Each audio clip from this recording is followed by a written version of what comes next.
qu'il est appelé. On a envie de dire qu'il n'a pas été bipé, il a été appelé. Et avec beaucoup d'humilité, apôtre, s'il vous plaît, aidez-moi à clamer le Seigneur pour celui qui s'est choisi, pour son roi, pour un homme mis à toi.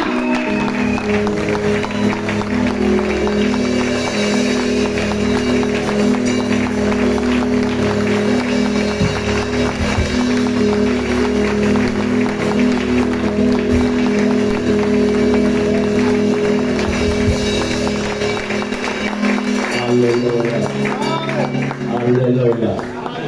Toute la gloire revient au Seigneur, qui fait toutes choses bonnes à son temps, et il appelle qui il veut pour son ministère et pour son service. Amen.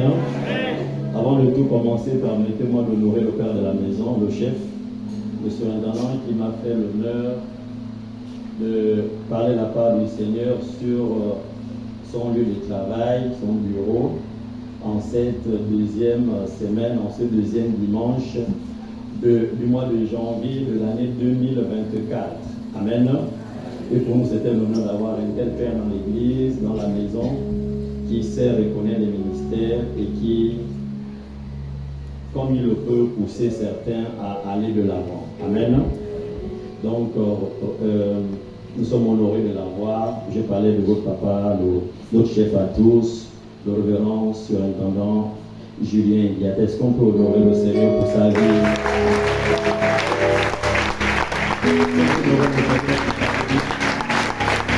Alléluia. Alléluia.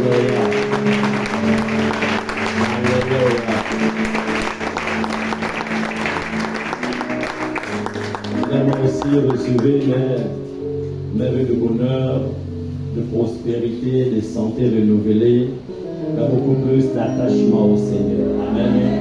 Que la main de Dieu vous accompagne durant l'année 2024 et que tout ce qu'il a prévu pour vous, tout ce qu'il a prédestiné pour vous, se matérialise en cette année au nom de Jésus-Christ. Amen. Recevez également aussi les salutations de l'Église, mais de mon épouse également qui devait être là, mais pour des raisons d'urgence est rendue à Libreville le vendredi, raison familiale, et à rien de grave, juste une urgence familiale. Amen. On recevait également ces salutations. Je suis pas venu seul, je suis venu avec un merveilleux frère qui depuis un temps m'accompagne, c'est le frère Thierry. Est-ce qu'on peut honorer, célébrer? Il est avec moi, avec quelqu'un qui m'accompagne dans différentes missions. La Bible dit, faisons des disciples. Amen. Et Jésus a dit, il en a pris 12 pour être avec lui. Je vous invite à prendre vos Bibles, alors que nous sommes debout, je vous invite à prendre vos Bibles dans le livre de l'Apocalypse. Je vous invite à prendre vos Bibles alors que nous sommes debout pour honorer la parole de Dieu dans le livre d'Apocalypse. En ce chapitre 2, nous lirons les 7 premiers versets. Dans nos Bibles, dans le livre d'Apocalypse, en son chapitre 2, et nous lirons les 7 premiers versets.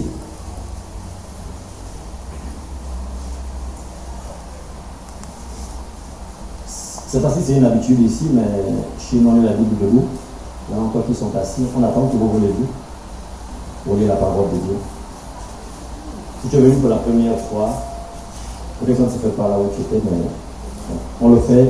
Et quand je partirai, si vous ne le faites pas, généralement, ce n'est pas grave, vous reprenez les habitudes, il n'y a pas de souci. Mais je vous invite à vous tenir debout et lire la parole de Dieu avec moi. Apocalypse 2, et nous lirons les 7 premiers versets. Il est écrit: écrit à l'ange de l'église d'Éphèse. Voici ce que dit celui qui tient les 7 étoiles dans sa main droite, celui qui marche au milieu des 7 chandeliers d'or. Je connais tes œuvres, ton travail et ta persévérance. Je sais que tu ne peux supporter les méchants et que tu as éprouvé ceux qui se disent apôtres et qui ne le sont pas, et que tu les as trouvés menteurs, que tu as de la persévérance, que tu as souffert à cause de mon nom, et que tu ne t'es point lassé. Mais, ce que j'ai contre toi, c'est que tu as abandonné ton premier amour. Souviens-toi donc d'où tu es tombé. Répands-toi, pratique tes premières œuvres, sinon je viendrai à toi et j'ôterai ton chandelier de sa place, à moins que tu ne te repentes. Tu as pourtant ceci, c'est que tu hais les œuvres des Nicolaïtes, œuvres que je hais aussi. Que celui qui a des oreilles entende ce que l'Esprit dit aux églises. À celui qui vaincra, je donnerai à manger de l'arbre de vie qui est dans le paradis de Dieu. Père, merci pour ta parole. Merci pour la révélation qui est attachée à cette parole et qu'elle nous fasse du bien ce matin. Selon qu'il est écrit dans ta parole, c'est la révélation de tes écritures que tu confies aux humbles et qui nous permet de grandir. En cette matinée, Seigneur, que cette révélation soit notre partage, afin que nous grandissions avec toi et qu'avec toi, nous allons de gloire en gloire. Ce matin encore, fais-nous grâce, fais-nous profiter de la révélation de l'Esprit et que tout le monde sorte et que tous ici réunis en sortent avec une portion de révélation, une portion d'alimentation spirituelle et que nul ne soit privé de ce que tu as prévu ce matin. Au nom de Jésus-Christ, Amen. Je vous prie de vous asseoir dans sa présence. Bonjour encore. Merci au conseil, merci aux anciens, merci aux diacres, aux diaconesses. Ici, je suis à chaque fois à la maison. Amen. Et comme disent les autres, ici on joue à domicile. Alléluia. Donc pour ceux qui le savent, je suis le fils de la maison. Tout a commencé ici. Et je suis là où je suis parce que Balise a existé. Est-ce que je parle à quelqu'un? Voilà. Je suis ce que je suis aujourd'hui parce que Balise a existé. Et je me souviens, je ne sais pas trop comment ça s'est passé, mais le pasteur Carbier était venu après aujourd'hui ici. Beaucoup d'entre vous avez participé pour cette campagne d'évangélisation. Et je suis le fruit de cette campagne d'évangélisation. Amen. Donc, si tu avais mis de l'argent dedans, tu te rends compte que tu n'avais pas semé sur une terre aride. C'était une terre fertile. Amen. Alléluia. Je vais juste vous demander de prendre un bout de papier à chacun. Prenez un bout de papier, vous garderez. Et je vous dirai ce qu'on va faire tout à l'heure. D'accord? Tu prends une feuille, tu mets juste dessus sémence. Je te dirai ce que tu vas faire. Tu mets tout le monde. Prenez un papier, feuille, tu mets dessus et je te dirai ce que tu feras. D'accord, je te dirai. Garde juste ça et tu vas comprendre. Les gens sont d'ailleurs dit, oh, les églises n'ont pas beaucoup d'argent. Dès qu'on a dit sémence, l'école commence à se fermer. Vous voyez, c'est qu'à Balise, nous, on aime les choses de l'esprit. Amen. Donc, prends juste un bout de papier, tu mets dessus, sémence, tu vois une feuille, tu écris juste dessus, sémence, tu mettras dessus. Tu vas comprendre pourquoi. Alors, le texte qu'on vient de lire, c'est l'apôtre Jean. Alors qu'il est sur l'île de Patmos, il a été rejeté, il était comme en prison, en attendant sa mort. Et donc, là, dans cet endroit-là, l'ange de l'Éternel commence à lui montrer un certain nombre de choses, des révélations, des choses qui devaient arriver dans le temps. Amen. Et dans le chapitre 2, l'Esprit lui dit, écris aux 7 églises. Écris aux 7 églises. Et chez nous, actuellement, à l'église, nous sommes sur la découverte des 7. Enfin, nous sommes sur l'enseignement des ministères des 7. Enseignons sur les 7. Les 7 églises, les 7 ennemis de la conquête, les 7 royaumes. Voilà. Nous sommes en plein 21 jours de jeu de prière. Nous sommes en train de découvrir les ministères rattachés aux 7. Amen. Les 7 royaumes, les 7 ennemis de la conquête, les 7 révélations du Saint-Esprit, les 7 armes spirituelles. Nous sommes en train de comprendre comment est-ce que le Seigneur utilise cela pour que nous soyons victorieux en 2024. Alléluia. Et donc ici, l'Éternel dit, écrit à l'église d'Éphèse. Donc il y a plusieurs églises. Il y en a, je ne veux pas les énumérer, vous pouvez les lire à la maison. Et donc il y a écrit à l'église d'Éphèse. Mais il y a quelque chose de particulier dans cette église. Quand vous commencez à lire, Dieu fait des éloges à cette église. Est-ce que je parle à quelqu'un? Il dit, je connais tes œuvres, ton travail, ta persévérance. Je sais que tu peux supporter les méchants, que tu as éprouvé ceux qui se disent être apôtres et qui ne le sont pas, et que tu as trouvé menteur.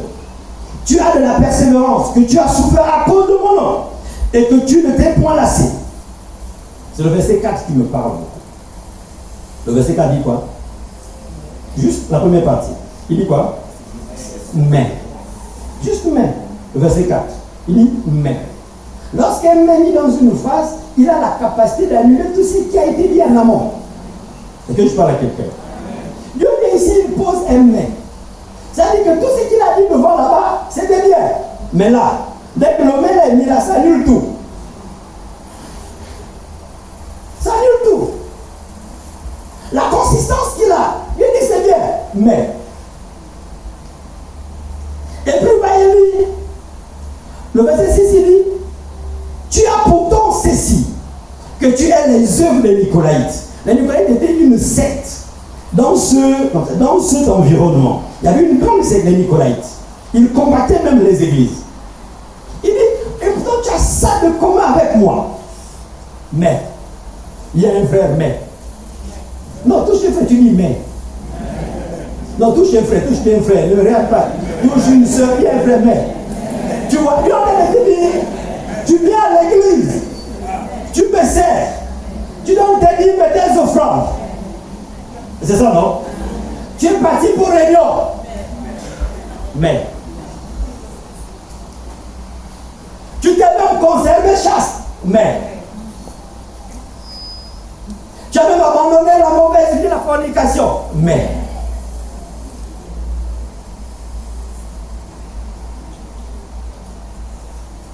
il sait que j'ai contre toi. Si Dieu est contre toi, je te pose la question. Tu vois, les Ivoiriens ont dit, on ne mène pas tous les combats.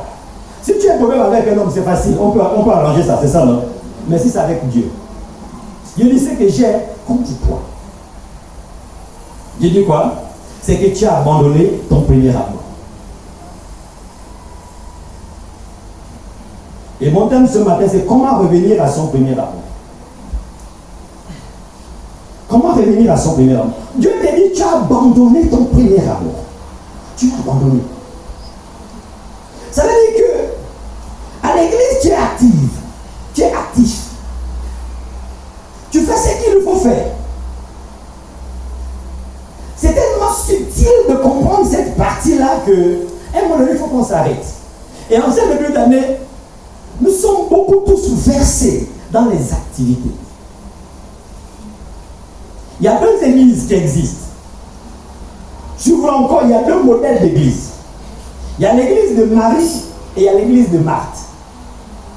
L'église de Marthe, c'est l'église active. Activité 1, activité 2, activité 3, activité 4, activité 5, activité 8. Plusieurs activités.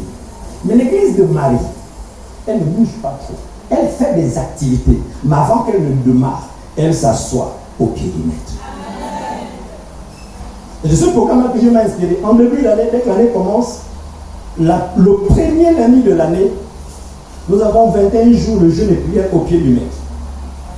Ça va, c'est ce que Dieu nous dit pour l'année. C'est-à-dire ce que Dieu m'a dit dans le secret. Je communique la vision à l'église. L'église n'est pas d'abord faite pour les activités. L'église est faite pour conduire, pour comprendre le battement du cœur de Dieu, de faire la volonté de Dieu, afin que tu puisses plaire à Dieu. Regardez les éloges que le Seigneur fait à une telle église. Tu es comme ça, ils sont contents. Il dit, mais tu as abandonné ton premier amour. Vous savez, il y a des versets, quand tu les lis, tu es dans ta chambre, tu t'arrêtes.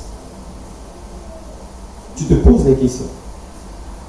Qu'est-ce que Dieu attend par son premier amour? Regardons quelques textes. Allons-y, lisons. Qu'est-ce que Dieu lui-même a fait? Lisons 1 Jean 4. 1 Jean 4. 1 Jean 4. À partir du verset 8. Regardons ce que Dieu lui-même a fait. 1 Jean 4 à partir du verset 8.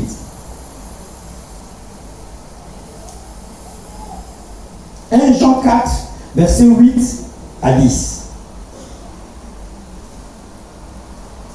Celui qui m'aime on peut commencer à partir du verset 7. Bien-aimés, aimons-nous les uns les autres. Car l'amour de Dieu est quiconque aime est né de Dieu et connaît Dieu. Celui qui m'aime n'a pas connu, non, celui qui n'aime pas n'a pas connu Dieu, car Dieu est amour. Verset 9. L'amour de Dieu a été manifesté envers nous, en ce que Dieu a envoyé son Fils unique dans le monde, afin que nous vivions par lui. Quand tu parles de l'amour de Dieu, l'amour de Dieu, ce ne sont pas simplement des paroles. Le verset 9 dit, l'amour de Dieu a des preuves. C'est vivant, c'est visible. Est-ce que je parle à quelqu'un? L'amour de Dieu, c'est pas quand tu lèves les mains. Mon Dieu, je t'aime. Mon Dieu, je t'aime. Mon Dieu, je t'aime. Tu es mon papa. C'est ça, non? Très bien. Ça, ce sont les paroles. Demandez au couple. Les premiers jours, là, on est content, on se regarde, on s'aime, c'est bien. Mais plus on avance, on va commencer à dire où sont les preuves de l'amour. Est-ce que je parle à quelqu'un? La beauté, en même temps, tu vois un peu la beauté de la femme. Vous êtes là assis. Et quand les make-up sont partis, là, le tissage, surtout avec le nouveau tissage des femmes là, dès qu'elle vient, elle enlève ça, elle dépose. Quelquefois, dessous là-bas, c'est une poudrière. Est-ce que je parle à quelqu'un? Alléluia. Le verset 10 dit, et cet amour consiste, dites avec moi, cet amour consiste, non pas en ce que nous avons aimé Dieu, mais en ce que Dieu nous a aimés. Et qu'est-ce qu'il a fait? Et a envoyé son Fils comme victime expiatoire pour nos péchés. L'amour de Dieu consiste à une seule chose: sauver les perdus. Que je parle à quelqu'un. L'amour de Dieu consiste à une seule chose: sauver les perdus. Si toi tu dis tu aimes Dieu et tu n'aimes pas les perdus, tu n'aimes pas Dieu. Si tu dis tu aimes Dieu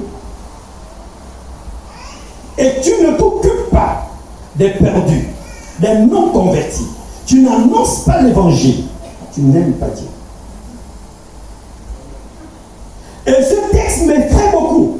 Il dit, si tu ne te repens pas, si tu ne reviens pas à ton premier amour, il dit, qu'est-ce que je veux faire? Je veux ôter le chandelier. Le chandelier, c'est vrai que dans nos maisons, en fait, on peut avoir la recommandation des chandeliers. Un endroit où on porte les bougies, et il y a 7 pompes pour... il y a 7 colonnes pour mettre les lumières. Mais le chandelier spirituel, c'est quoi? C'est la présence active du Saint-Esprit dans ta vie. Le chandelier dans ta vie, c'est le Saint-Esprit. Le chandelier, c'est le symbole du feu. C'est le symbole de la lumière. Est-ce que je parle à quelqu'un? Et s'il n'est pas du chandelier en quelque temps, je te parlerai de la présence du feu. Parce que le Saint-Esprit manifeste par plusieurs manières. Pose la question à Moïse, il va te dire. Il a rencontré dans Exode 3 le Seigneur alors qu'il était peureux, alors qu'il était au rejet, alors qu'il était dans l'abandon total. Lorsqu'il vient rencontrer l'Éternel, la première chose que Dieu lui dit, qu'est-ce qu'il voit? Il voit un buisson qui est enflammé. Il dit, lorsqu'il rentre dans la présence, quand il ressort, qu'est-ce qu'il a? Il a le courage, il a le bâton pour aller affronter l'armée la plus puissante de l'époque. Qu'est-ce qui s'est passé? Il a rencontré le chandelier de Dieu. Est-ce que je parle à quelqu'un? Regardez toutes les missions, toutes les personnes que Dieu a suscitées. Il n'y a qu'un seul objectif: sauver les âmes. Il n'y a qu'un seul objectif. Ton mariage n'est pas la priorité numéro 1 de Dieu. Le travail que tu cherches n'est pas la priorité numéro 1 de Dieu. Ce n'est pas sa priorité. La priorité, c'est que tu gagnes les âmes. Et maintenant, c'est que tu entends par mariage, travail. La Bible dit toutes ces choses. Toutes ces choses. C'est que tu appelles mariage, Dieu appelle sa chose. C'est que tu appelles travail, c'est que tu appelles maison, Dieu appelle sa chose. Il dit toutes ces choses te seront données par-dessus tout. Le plan de Dieu est simple, il dit ma volonté. Quand tu dis tu m'aimes là, qu'est-ce que tu dois faire? Tu dois chercher les âmes. Amen. Depuis que tu es à l'église ici, Si on parle de l'année 2020 jusqu'à maintenant, est-ce que tu as même amené une âme dans l'église?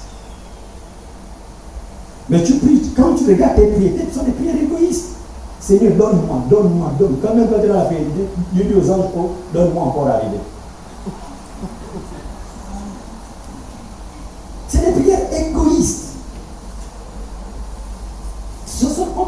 Il dit, regarde ce que Dieu te dit.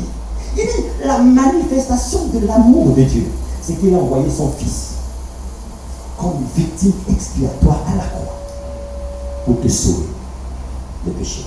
Parce que Dieu ne veut pas de ta perdition. Dieu veut ton salut. Est-ce que je parle? Dieu veut ton salut. Et quand Dieu te dit ici, il va ôter le chandelier. Je te pose la question, si la présence de Dieu est ôtée, si le chandelier est ôté, qui va te sauver? Nous ne sommes pas sauvés par les œuvres. N'oublie jamais ça. Nous sommes sauvés parce que nous faisons la volonté de Dieu. Posez la question aux 10 vierges. On dit, elles sont des gens n'ont pas de péché. Elles sont de marcher pendant la présence de Dieu. Moi, dit, dans le groupe de 10 là, qu'est-ce qu'il y a? Il y a 5 qui sont folles, il y a 5 qui sont comment? Sages. Lorsqu'elles sont de partir, celles qui ont gardé leur flamme allumée, leur chandelier allumé, leur lampe allumée, sont entrées dans la présence.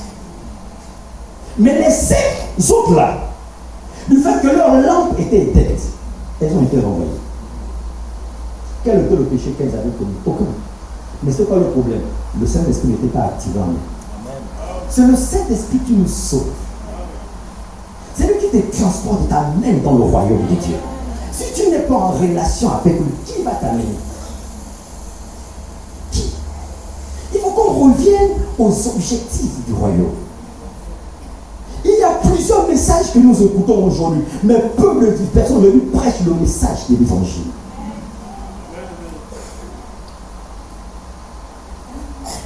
Si tu ne comprends pas de quoi je te parle, allons-y, lisons Ézéchiel 3. Allons-y, regardons Ézéchiel. Tu vas comprendre de quoi je te parle ce matin. Ézéchiel 3, si tu es en dans l'île, que je retrouve mes notes, à partir du verset 17, Ézéchiel 3, à partir du verset 17. Ce texte-là, depuis que j'ai commencé à le lire, en fait, c'est comme si un tableau a été imprimé dans mon subconscient. Ézéchiel 3, le verset 17, à partir du verset 17. Est-ce que je veux qu'on lise ensemble? Il dit quoi? Fils de l'homme, je t'établis comme sentinelle sur la maison d'Israël. Mais enlève la maison d'Israël. Mets ton quartier, mets ta famille, mets ton pays. Et puis, selon là, tu mets ton nom. Est-ce qu'on est ensemble? Tu mets ton nom, ton prénom. Patrick Ndoumou, je t'établis comme sentinelle au fond de l'eau, sur le fond de l'eau, sur motocross, Port-Gentil, Le Gabon, Le Monde, ta famille. Et il te dit quoi? Tu écouteras la parole qui sortira de ma bouche. Et tu feras quoi? Lisons, lis quoi? Et tu les avertiras de ma part. Dieu dit quoi? Tu les avertiras de ma part. Verset 18. Quand je dirai aux méchants que tu mourras, si tu ne l'avertis pas, si tu ne parles pas pour détourner le méchant de sa mauvaise voie et pour lui sauver la vie, ce méchant mourra dans son iniquité, je te redemanderai son sang. Dieu dit quoi? Tu as des voisins à qui tu n'as jamais annoncé l'évangile. Dieu te dit, s'il meurt, je te demande son sang. Tu es quoi? Meurtrier.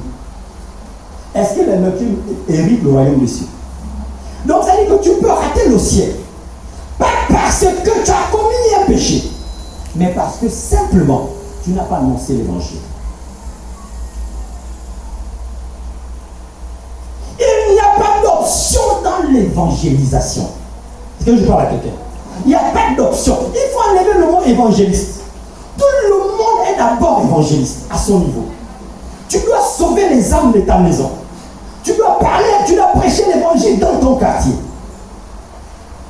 Tu dois prêcher l'évangile dans ton lieu de travail.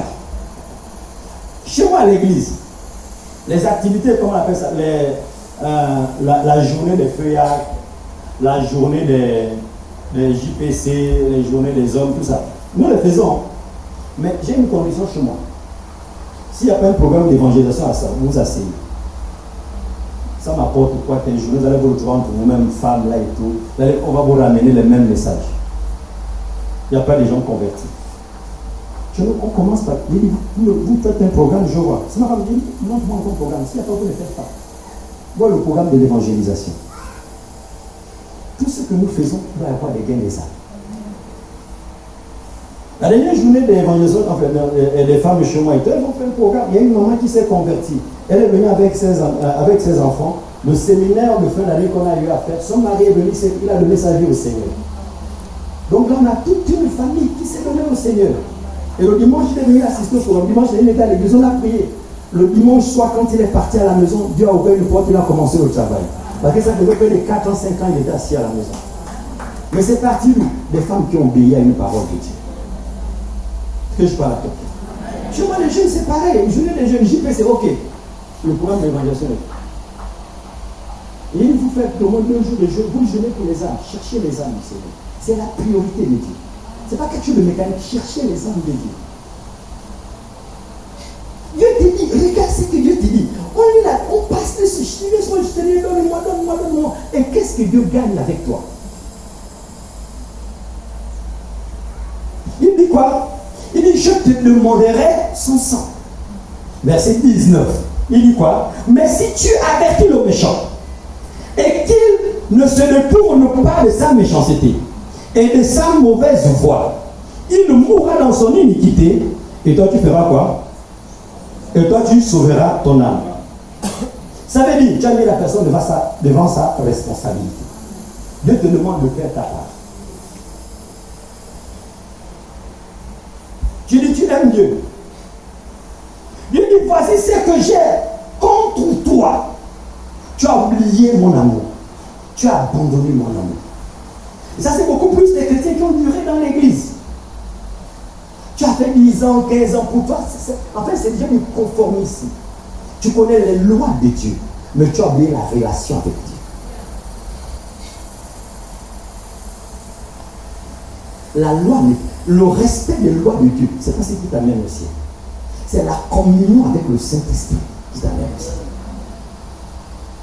Est-ce que je parle à quelqu'un? Est-ce que je parle à quelqu'un? L'autre point, il dit quoi? C'est le verset 20. Il dit, si un juste se détourne de sa justice et fait ce qui est mal, je mettrai un piège devant lui. Et il fera quoi? Et il mourra. Parce que tu ne l'as pas averti. Ça veut dire, il y a un frère qui était dans l'église. Tu connais là où il habite. Tu sais même pourquoi il est tombé. Il a enceinté les filles dans l'église. Il a fait ceci. Toi, lui de partir l'avertir. Tu as commencé à le condamner. Si ce gars va en enfer, tu ne peux pas.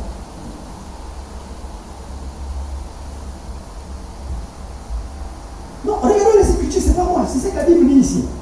La Bible te le dit. La Bible nous parle ce matin. Nous sommes en éveil. Nous devons changer nos manières de faire les choses. Est-ce que je parle à quelqu'un? Nous devons revenir à ce que Dieu nous demande de faire.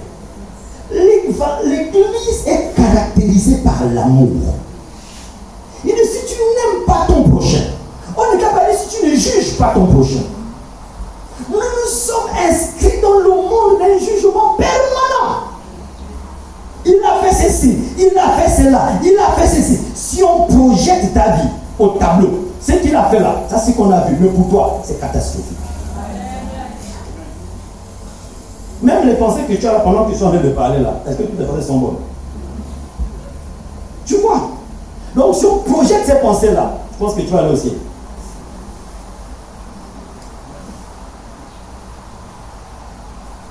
Il nous faut revenir à ce que Dieu nous demande de faire.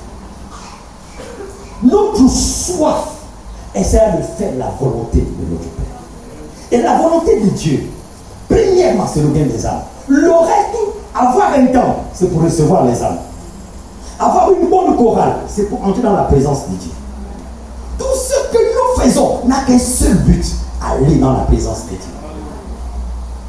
La première chose que nous avons à faire, c'est chercher les âmes. Ça fait 10 ans, ça fait 5 ans, tu n'as même pas une âme à l'église. C'est une stérilité spirituelle.